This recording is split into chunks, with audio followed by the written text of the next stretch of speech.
اس نے اپنے گھر والوں سے کہا کہ یہ بکواس کر رہی ہے، میرا اس سے کوئی تعلق نہیں ہے، بے گھر تھی، میں نے ہمدردی میں اس کی مدد کی اور اب یہ مجھے بلیک میل کر رہی ہے، یہ فراڈ، یہ عورت ہے اور آپ لوگ اس کی باتوں میں نہ آئے بلکہ اس کو یہاں سے نکالے۔ وہ جو بھی کہتا رہا مگر اس کے گھر والے انتہائی شریف لوگ تھے، انہوں نے مظلوم اور سچا سمجھ کر میرا ساتھ دیا اور افروز کو ہی برا بھلا کہتے رہے۔ اس نے اپنے گھر والوں کو بہت یقین دلایا مگر کسی نے اس کی نہ مانی۔ اس کے بڑے بھائی نے یہاں تک کہہ دیا کہ اگر یہ تمہاری بیوی نہیں ہے تو ہم تمہارا اس سے دوبارہ نکاح کر دیتے ہیں، پھر تو تمہاری ہو جائے گی، اب یہ یہاں سے کہیں نہیں جائے گی، یہ عورت ذات ہے، ہم اس کو بے اثر نہیں کریں گے۔ افروز غصے میں گھر سے چلا گیا اور 3 دن تک اس کا کوئی پتہ نہیں چلا کہ وہ کہاں گیا ہے۔ اس کی ماں بہت پریشان تھی، وہ بار بار مجھ سے پوچھتی تھی تم نے سچ بولا ہے یا جھوٹ بولا ہے، مگر میں ان کو رو رو کر یقین دلاتی رہی کہ میں سچ بول رہی ہوں۔ انہوں نے مجھ سے نکاح کا نامہ پوچھا تو میں نے بتایا کہ وہ افروز کے پاس ہے۔ انہوں نے میری بات کا یقین کر لیا۔ 3 دن کے بعد وہ آیا اور اپنی ماں سے کہا کہ آپ لوگ اس سے میری شادی کرانا چاہتے ہیں تو ٹھیک ہے، مگر یہ بالکل خاموشی سے ہوگا، میں نے انتظام کر لیا ہے، کل میں اس کے ساتھ نکاح کر لوں گا، کسی کو اطلاع دینے کی ضرورت نہیں ہے۔ اس کے بعد اس نے خاموشی اختیار کر لی، کسی کو کسی بات کا جواب نہیں دیا۔ دوسرے دن اس کی چند دوست قاضی کو لے کر آئے، ہمارا نکاح ہوا، میں بہت خوش تھی مگر یہ خوشی عارضی ثابت ہوئی۔ دوستوں اور قاضی کے جانے کے بعد اس نے اپنے سب گھر والوں کو جمع کیا، ان کو شروع سے آخر تک ساری بات بتائی کہ کس طرح پولیس کے نام پر اس نے مجھے بلیک میل کیا ہے، میں نے اسے بدنامی سے بچنے کے لیے یہ سب کچھ کیا ہے اور اب میں اس کو طلاق دے رہا ہوں۔ اس نے طلاق نامہ اور حق مہر نکال کر مجھے دیا، بولا کہ تمہاری نکاح کرنے کی خواہش پوری ہو گئی، اب تم کوئی کیس مجھ پر نہیں کر سکتی، فوری طور پر یہاں سے دفع ہو جاؤ۔ اس نے مجھے گھر سے نکال دیا۔ گھر والوں نے اسے بہت روکا مگر اب وہ بالکل بدل چکا تھا، اس کا اعتماد لوٹ آیا تھا۔ اس نے اپنے گھر والوں سے کہا کہ اب آپ میں سے کوئی میرے معاملات میں نہیں بولے گا، نہیں تو میں انتہائی قدم اٹھا لوں گا، اپنی جان دے دوں گا۔ اس بات پر سب خاموش ہو گئے۔ افروز نے مجھے گھر سے نکال دیا، میں جیت کر بھی ہار گئی۔ دوبارہ ان جادوگروں کے پاس گئی، وہ میرے پرانے آشنا تھے۔ جب ان کو ساری باتیں بتائی وہ میری مدد پر آمادہ ہو گئے اور بولے کہ ہم ایسا عمل کریں گے جس کی کاٹ پوری دنیا میں کوئی نہیں کر سکتا، ہم اس کو تباہ و برباد کر دیں گے، دانے دانے کو محتاج ہو جائے گا، کچھ عرصے میں پاگل ہو کر مر جائے گا۔ ان جادوگروں نے اپنا عمل شروع کر دیا۔ ساری رات عمل کی محفل سجائی گئی۔ اس محفل کے درمیان انہوں نے افروز کے ساتھ پتلے بنائے، گندگی میں ان کو لت پت کر دیا اور رات ہی کو میرے ساتھ جا کر مختلف خبروں میں دفنا دیا اور کہا کہ فکر نہ کرو، اب اس کی بربادی کا تماشا دیکھو، وہ اب رابعہ سے شادی تو مر کر بھی نہیں کر سکتا، وہ اس کو ٹھکرا دے گا، ہم نے ایسا عمل کیا ہے۔ ان کی باتوں سے میں بہت خوش ہوئی، بس نہیں کیا بلکہ میں ان جادوگروں کی بچی کو لے کر افروز کی سالی کے گھر چلی گئی۔ اتفاق سے افروز بھی اپنی سالی کے گھر بیٹھا تھا، میں نے وہاں بہت ہنگامہ کیا، سب کو بتایا کہ میں افروز کی بیوی ہوں اور یہ اس کی لڑکی ہے، نہ تو گھر آتا ہے اور نہ ہی خرچ دیتا ہے، اب میں کیا کروں؟ افروز کی سالی یہ بات سن کر بہت پریشان ہوئی اور وہ مجھے اپنے ساتھ لے کر اپنے والدین یعنی رابعہ کے گھر لے چلی۔ وہاں یہ ایک اور ہنگامہ ہوا۔ رابعہ نے بغیر تصدیق کیے افروز کی انگوٹھی اتار کر پھینک دی اور اسے برا بھلا کہتی ہوئی دوسرے کمرے میں چلی گئی۔ کسی نے افروز کی حمایت نہیں کی، سب نے میری بات مان لی۔ افسوس رابعہ پر ہوا کہ وہ افروز سے ملے بغیر خلاف ہو گئی۔ میں نے سوچا یہ سب کالے جادو کی وجہ سے اس کے خلاف ہو رہے ہیں، ورنہ اس بیچارے کی کوئی غلطی بھی نہیں تھی۔ افروز اس کی منگیتر اس کے خلاف ہو گئی، جیسے مجھے بھرپور کامیابی ہو گئی کے بعد اس کی حافظ اور ہر اس جگہ جہاں وہ جاتا تھا میں جا کر ایسی ہی باتیں کرتی تھی کہ لوگ اس کے خلاف ہو جاتے تھے۔ ایسا لگتا تھا کہ اب تو ساری دنیا اس کی بیری ہو گئی ہے۔ لوگوں کی طنز بھری اخارت آمیز نظروں سے تنگ آ کر اس نے حافظ گھر ہر جگہ جانا چھوڑ دیا، وہ بالکل لاپتہ ہو گیا، شاید اس نے شہر ہی چھوڑ دیا تھا۔ سال بھر میں اس کو تلاش کرتی رہی اور بدنام ہوتی رہی، لیکن اس کا کوئی پتہ نہ چلا کہ وہ کہاں گیا ہے۔ جگہ سے یہی جواب ملتا تھا کہ اب یہاں نہیں آتا۔ اس دوران بدنامی سے ڈر کر اس کے گھر والے بھی کسی اور جگہ شفٹ ہو گئے۔ مسلسل دفتر نہ جانے کی وجہ سے اس کی نوکری بھی چھوٹ گئی۔ سب کچھ چھوڑ کر اپنی عزت بچانے کی خاطر نہ جانے کہاں چلا گیا۔ ناچار مجھے آخر اس کا خیال چھوڑنا ہی پڑا۔ تاہم پیٹ کا دوزخ بھی بھرنا تھا۔ ریحان اور اخلاق بھی مجھ سے بیزار ہو چکے تھے۔ عورت ہونے کے ناطے یہ ایک تسلیم تھی جو میرے ساتھ تھی، لیکن وہ بھی آخرکار مجھے چھوڑنے والی تھی۔ بس مجھے اپنی پرانی دگڑ کو بھی پھر سے اپنانا پڑا اور میں اپنی پرانی روش پر آ گئی۔ اب میں ہر نئے دوست کو اپنے غم کی داستان سناتی، شادی کے آفر کرتا، میں اس سے نکاح کر لیتی مگر پھر طلاق لے لیتی۔ مجھے میرے اندر کی بے چینی کسی کے ساتھ زیادہ دن آباد نہ رہنے دیتی تھی اور چین نہیں لینے دیتی تھی۔ میں افروز کو پانا چاہتی تھی اور یہ امر میرے اختیار میں نہیں تھا۔ میں پیٹ کر مجبوری کی خاطر تو کر لیتی تھی مگر نبھانا میرے بس کی بات نہ رہی تھی۔ میں نے اس دوران 4 بار شادیاں کی تھی مگر کسی شوہر کے ساتھ 1-2 سال سے زیادہ نہ رہ سکی۔ میں ہر ماہ افروز کے حافظ اور رابعہ کے گھر کا پہنچنے جاتی تھی مگر وہ کہتے کہ اس کو یہاں آئے عرصہ گزر چکا ہے، دوبارہ نہیں دیکھا۔ تب ہی ایک روز یاد آیا کہ ہندو جادوگروں نے کہا تھا کہ کچھ عرصے کے بعد پاگل ہو کر مر جائے گا۔ شاید وہ مر گیا ہو، ورنہ کبھی تو کسی کو نظر آ جاتا۔ آج سے 2 سال پہلے میں سدھر گئی تو اچانک مجھے افروز نظر آ گیا۔ یہ مغرب کا وقت تھا اور وہ مسجد کی طرف جا رہا تھا۔ اپنا شک دور کرنے کے لیے اس کے پیچھے پیچھے گئی۔ وہ مسجد چلا گیا۔ میں اس کے انتظار میں باہر کھڑی ہو گئی۔ نماز ختم ہونے کے بعد وہ باہر نکلا، رومال سے آنکھیں صاف کر رہا تھا جیسے رو کر آ رہا ہو۔ اس کی آنکھیں بھیگ گئی ہوئی تھی، چہرے پر نورانی روپ تھا اور گھسی داڑھی رکھ لی تھی جو اس کی سفید رنگت پر بھلی لگ رہی تھی، لیکن دکھ اور کرب اس کی آنکھوں سے عیاں تھا۔ وہ بہت دکھی لگ رہا تھا۔ میں اسے زندہ سلامت دیکھ کر حیران رہ گئی۔ میں اتنی ہمت نہیں کر پائی اس کو روک کر بات کر لوں۔ وہ سب سے بے نیاز میرے پاس سے گزر گیا۔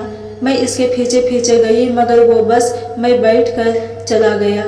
وہ تو چلا گیا مگر اپنی ایک جھلک دکھا کر میرے ضمیر کو بیدار کر گیا۔ سوچنے لگی اس کا یہ حال میری وجہ سے ہوا ہے اور یہ وہ مخلص انسان تھا جس نے سچے دل سے بغیر کسی طمع کے میری مدد کی تھی۔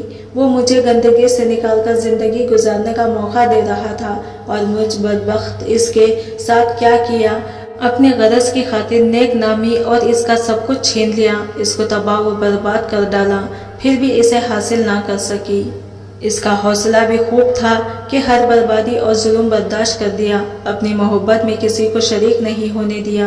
بہت بڑی قربانی دی تھی اس نے اپنی منگیدر کی خاطر مگر رابعہ نے اس کو نہ سمجھا اور بغیر تصدیق کے ٹھکرا دیا۔ 2 عورتیں اس کی بربادی کا ذمہ دار تھیں، ایک میں اور دوسری رابعہ۔ اگر وہی اسی کا ساتھ نبھا دیتی تو یہ پوری دنیا سے ٹکر لے سکتا تھا، مگر رابعہ کی بے رخی اور بدگمانی نے اس کی کمر توڑ دی اور یہ سب کچھ چھوڑ کر لاپتہ ہو گیا۔ میں نے اس کی دنیا برباد کی، اللہ نے اس کو آخرت کی کامیابی کے راستے پر ڈال دیا۔ میں جہاں کھڑی تھی وہاں کھڑی کھڑی کہیں سوچ رہی تھی اور روتی رہی۔ جب میں اپنے گھر پہنچی تو میں بہت پریشان تھی۔ شوہر نے پوچھا کیا ہوا ہے، تم کیوں اتنی خستہ حال نظر آ رہی ہو؟ تو میں نے کہا کہ بازار میں چلتے چلتے چکر آ گیا تھا، طبیعت خراب ہو رہی تھی تو میں بغیر خریداری گھر واپس آ گئی ہوں۔ آج میں بے حد تھک گئی تھی، اپنے کیے پر نادم تھی۔ ایک جھلک اس اجڑے ہوئے انسان کی جو دیکھ لی تھی کہ جس کو خود میں اجاڑا تھا، تباہ و برباد کر دیا تھا۔ ایک اچھے انسان کو میری سفلی خیالت نے کسی مشکل میں ڈال دیا۔ اب میں ہی اس کو اس مشکل سے نکالوں گی۔ سوچا کہ صبح ان جادوگروں کے پاس جاؤں گی اور ان سے افروز پر کرائے کالے جادو کی کاٹ کر آؤں گی اور رابعہ کے پاس جا کر اس کو سب کچھ سچ سچ بتا دوں گی۔ تمہاری اور افروز کی مجرم ہوں، وہ بالکل بے گناہ اور بے قصور تھا اور میری ہمدردی کے چکر میں مارا گیا۔ گویا میں نے اس کو تباہ و برباد کیا اور اب جو چاہو مجھے سزا دو، مجھے ہر سزا قبول ہوئی۔ یہ سب کچھ سوچ کر میں پرسکون ہو گئی اور سو گئی، مگر صبح میرے لیے قیامت سے کم نہ تھی۔ ایک شریف زادے کو برباد کرنے کی سزا شروع ہو چکی تھی۔ شاید اللہ تعالیٰ نے اب تک اس لیے مہلت دی تھی کہ میں اپنی آنکھوں سے افروز کو دیکھ لوں، ہر ظلم کے باوجود صحیح سلامت ہے۔ شاید اللہ نے اسے معافی مانگنے کا موقع دیا تھا، اسی لیے میں سدھر گئی۔ اس کو دیکھا مگر سامنا کرنے کی ہمت نہ ہوئی اور معافی مانگنے کا یہ آخری موقع بھی ضائع ہو گیا۔ میرے ایک ہاتھ اور پاؤں پر فالج ہو گیا۔ میرا شوہر مجھے ہاسپٹل لے گیا، وہاں سے تصدیق ہوئی کہ رات کو فالج کا حملہ ہوا ہے اور اب میں معذور ہو چکی ہوں۔ 2 سال علاج ہوا مگر کچھ فرق نہ پڑا۔ دوائیں سخت تھیں، کچھ عرصے بعد میرا خون بننا بند ہو گیا اور میں زرد پڑ گئی تھی۔ جب ٹیسٹ وغیرہ ہوئے پتہ چلا کہ میرے جگر میں کینسر ہے جو آخری مرحلے میں ہے۔ ڈاکٹروں نے 3 ماہ کی مہلت دی ہے۔ افسوس افروز کے لیے جو سوچا تھا وہ نہ کر سکی۔ شاید قدرت اب دوبارہ اس کا موقع نہیں دینا چاہتی تھی۔ دن رات اپنے اللہ سے گناہوں کی معافی طلب کرتی ہوں۔ شاید مجھے معافی مل جائے، وہ رحم کرنے والا ہے۔ شاید افروز اور رابعہ یہ کہانی پڑھ لیں اور مجھے معاف کر دیں تو میرے آگے کی زندگی آسان ہو جائے۔ میری دعا ہے خدا کرے افروز رابعہ پھر سے ایک ہو جائیں اور ان کو زندگی کی تمام خوشیاں حاصل ہو۔ نسبت نصیب کو بھی معافی مل جائے تاکہ سکون سے مر سکوں۔ سچ ہے کہ اللہ پاک نیتوں کا آمین ہوتا ہے اور جو کسی دوسرے کے لیے غلط سوچتا ہے خود اس کے ساتھ برا ہوتا ہے، مگر جو انجام میرا ہو اللہ کرے کسی کا نہ ہو۔ آج کی کہانی آپ کو کیسی لگی کمنٹ کر کے ضرور بتائیے گا اور ہماری کہانی کو لائک شیئر ضرور کیجیے گا اور ہمارے چینل انمول اردو کہانی کو ضرور سے سبسکرائب کریں۔ فرینڈس ملتے ہیں اگلے نیو ویڈیو کے ساتھ، تب تک کے لیے اللہ حافظ۔